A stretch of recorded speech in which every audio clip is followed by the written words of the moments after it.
Am I the a-hole for embarrassing my son at Target? My son Jack is 10 and it was time that he started to use deodorant and pick out his own body wash too. Plus his underwear was getting tight and needed new pairs. We went to Target and he saw his best friend Luke shopping with his dad too. They asked if they could go loiter at the toy and games section while we shop. I really didn't need anything aside what my son needed, so I said I'd give him 25 minutes, and then I'll come get him. After 35 minutes, because I'm a nice dad, I went to grab him and he asked if he could stay until Luke's dad picked him up. I said no because I still need to get you your stuff. He said I could just get it for him and he did not care. I said he's enough to pick out his own underwear, deodorant and body wash and I want him to pick it out. Luke laughed and my son said bye. My son was angry at me and I asked him why. He said I didn't need to talk about personal stuff in front of Luke. I said please, you and Luke are like brothers. You literally showered with him last week. I don't think what I said was shocking.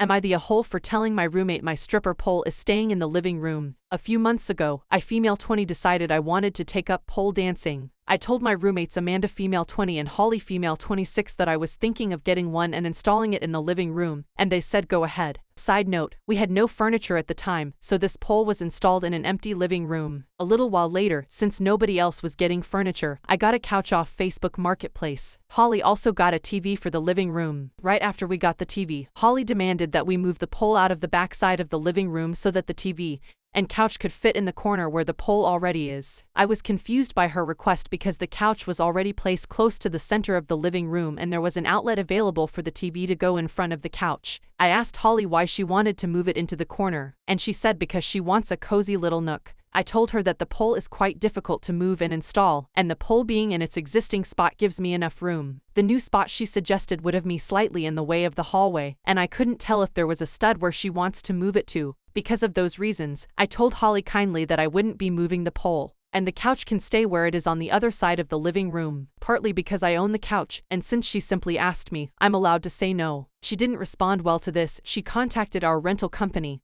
and told them that we had an unauthorized stripper pole in our unit that no one agreed to. An administrator came to our unit and told me that the pole needed to be removed. I was obviously pissed she snitched on me, so I told Holly if she still wants her cozy little nook, she can get her own couch. I'm restricting her from using mine. Am I the a-hole?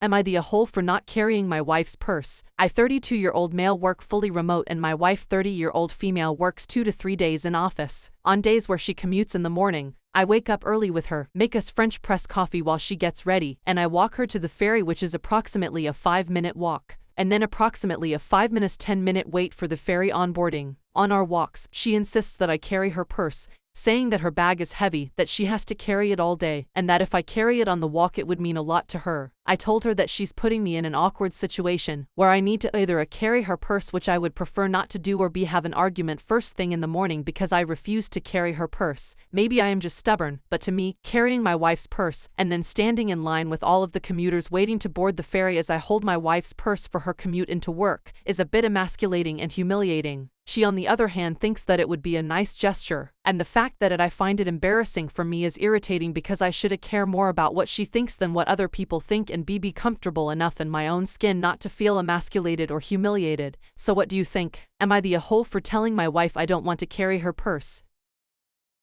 Am I the a-hole for ruining my sister's boyfriend's proposal? This is a throwaway because I don't want my family to find this. I 26 female was invited to my grandparents' 54th wedding anniversary along with the rest of my family. My 28 female sister brought along her 39 male boyfriend, which wasn't unusual as they've been dating for 3 years now. I've never liked him due to their large IMO age difference. It's just always been really awkward being around him, which may be my fault as I've been cold to him. Our parents don't seem to have any issues with him. Anyways, at their anniversary dinner my grandpa gave a speech about my grandma, which was really sweet. After his speech, my sister's boyfriend stood up and started tearing up and talking about how much he loved my sister. He then got down on one knee and proposed to her. I thought that this was really weird as it was my grandparents' anniversary dinner, and it was supposed to be about them. I stood up and cleared my throat at them to try and send them the message that this was not the time or place. I know it probably wasn't up to me to say something, but I've never liked my sister's boyfriend and thought this was a really inappropriate setting. My sister's boyfriend then started yelling at me saying that I was ruining their special moment. My sister just stood next to him with her arms crossed. No one else said anything and we left immediately after. I feel like I've ruined my grandparents' anniversary and, on top of that, made my sister and her boyfriend mad at me. Our mom and dad have yet to say anything,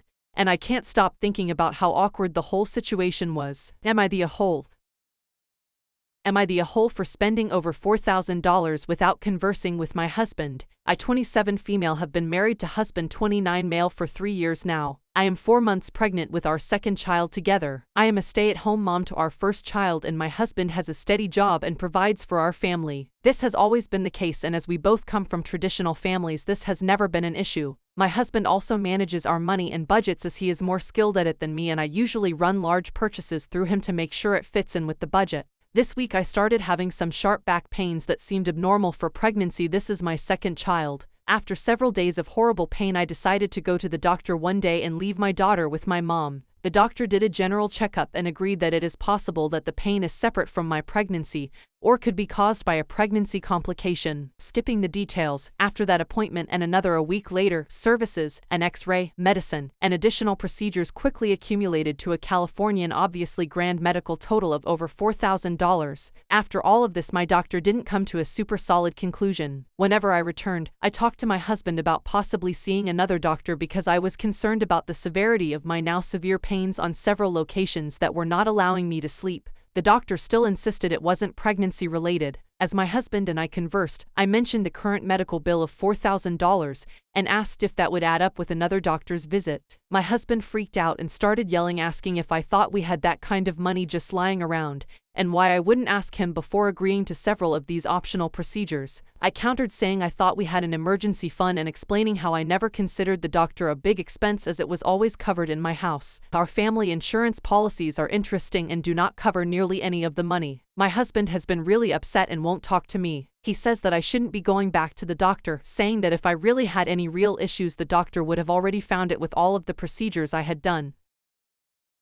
Am I the a-hole for lying to a coworker that a friend of mine is not single? Throwaway because the involved parties are in Reddit. So I have a coworker who has shown interest in a friend of mine and asked me if he's single. He is, but this girl is a party girl while my friend is less party-oriented. She's constantly talking about the dudes she's having fun with while at the same time lamenting that she can't get a guy to marry. She acknowledges that the guys she's having fun with are not marriage material. She's had some dates with guys that are apparently looking for a serious relationship, and she's a completely different person with them. She pretends to be a homegirl and straight up lies about having ons pretty frequently. So my friend group was out when we suddenly bumped into her and just said hi, did some small talk and introduced her to my group of 4 and then went on our separate ways. Later at work, she asked me about John, not real name, if he was single and if I could hook them up. I told her that he wasn't single, and she starts asking about their relationship, how long it's been, is it solid, etc. I told her I don't have many details as we don't hang out that frequently, another lie, and I deflect by telling her that I had to go. Now I'm worried that the lie is going to eventually blow up on me, but I feel that she's a horrible match for John. I have no doubt that she'd be able to weasel into his life if given the chance, as she's pretty attractive. So, am I the a-hole for lying to my coworker about my friend?